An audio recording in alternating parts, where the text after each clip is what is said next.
Hi guys, welcome to Little Angel Reads. Today I have another Halloween story for you guys. This one is called The House on Haunted Hill. Let's get started. This story is written by Slade Stone and illustrated by John Jordan and Leigh Anna Thompson. It was a cold, eerie night in Booville. The wind howled through the bare trees and the branches clawed at the sky. Owls screeched, bats shrieked, a full moon rose. From out the night there came high-pitched squeals and screams. "Oh, stop it, you're scaring me," said Wilson. My knees are shaking," said Kate. "But it's all true," said Francine. "I was there. That's just how it was, up on Haunted Hill. Those strange squealy sounds came from right out of that house." "But no one has lived there for years," whispered Wilson. "For 152 years, to be exact," added Frank Jr. "Well, someone lives there now. I saw candles in the windows. I saw smoke coming from the chimneys, and that squeal," Francine shivered. "It was real, all right. Someone should go and find out what's up there." "You can't mean one of us," said Kate meekly.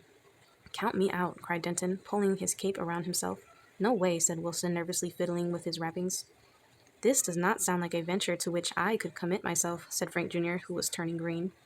"What a bunch of scaredy cats," exclaimed Francine. "And you," pointing a finger at Frank Jr., "my very own brother, afraid of an old house? Well, I'm going up there tonight, after Halloweening. This is the best mystery to hit Booville in a long time, and I want to find out what's in that house. So," smoothing her hair, "which one of you is going with me?" "Not me," squeaked Kate. "Not me," chimed Denton. "Not I," said Frank Jr. Everyone turned to stare at Frank Jr. "Not I?" asked Denton with a sneer. "It's grammatically correct," said Frank Jr. "You see, the subject of the—" "All right, we believe you. You are the smartest kid in Booville," broke in Francine. She turned to Wilson, who was still fidgeting. "Wilson? Not me. I mean, not I." Francine leaned forward and glared at Wilson. Wilson swallowed. He knew he was doomed. That night, the plan was set. The Bouville kids went trick-or-treating together, and then, at 8 o'clock, the group walked down the street across the small field and stopped at the bottom of Haunted Hill. They looked up at the rickety-crickety house with candles in the windows and smoke coming out of the chimneys. The wind moaned. The kids clung to each other. "Come on, Wilson," Francine said at last. "Let's go solve this mystery." The rest of the kids watched as Francine and Wilson made their way up the twisting rocky path on Haunted Hill. There at the top was the old house. There was the cold stone porch. There was the big wooden door. And there Francine and Wilson stopped and stared. "You knock," Francine whispered to Wilson. "I can't," Wilson whispered back. "My hands are busy clutching this sheet." "Ah, ooh, ooh, screech. Bam, bam, lam, bam. Clank, clank, ah, ooh." Weird, warbly, clanky noises were coming from inside the house. "Let's go back," cried Wilson. "No way," said Francine. "Let's look in the windows." But, it was no use. Wilson plodded along behind Francine as she tiptoed around the corner of the big house and crept up to a candlelit window. She inched up until she could peek over the windowsill. "What do you see?" Wilson whispered. "Boxes and crates. Looks like somebody's moving in here. You should see this stuff." Wilson nervously tiptoed over and peeked in. "Wow, what are those things?" "Who would have weird stuff like that?" asked Francine. "I don't know," said Wilson. "Martians?" "Ooh, ooh, ba, loo. "The sounds again," said Francine. "They're coming from around the next corner, I think. Psh, boom, ba, chick, clang, boom." "Yeah, well, I think I've seen enough. I'm getting out of... Come on." Francine grabbed Wilson's sheet and sneaked along the house towards the next corner. "Hey, I can't see," cried Wilson. "Shh, I hear something. Wait, something's around that corner," whispered Francine.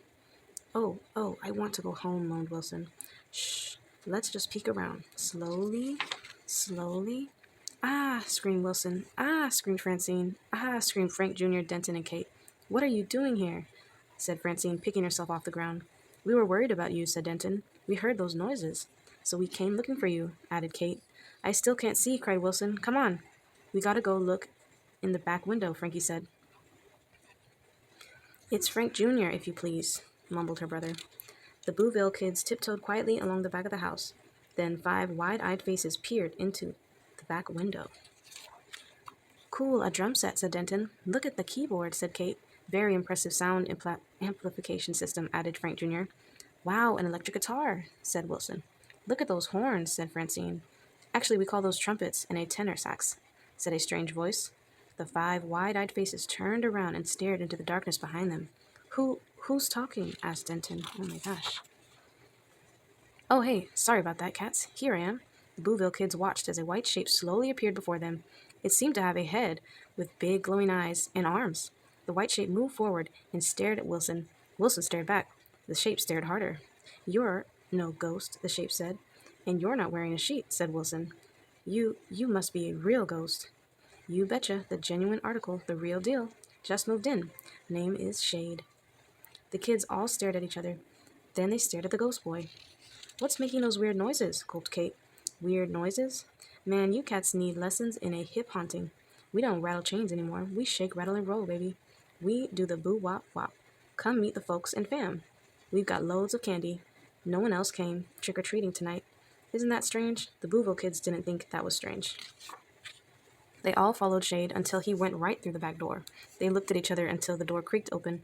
"Come on in, cats. Step into my parlor. Mom, Dad, Sis, we've got our first trick-or-treaters." "Out of sight," said the dad. "Groovy," said the mom. "Boo, boo, de boo," squeaked the little sis. "Let's crank up.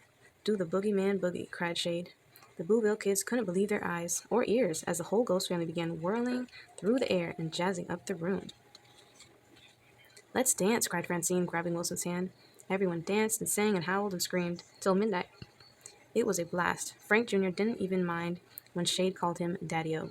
It was the happiest Halloween ever, up there in the haunted hill. Wow, so the house on Haunted Hill wasn't as scary as they thought it would be.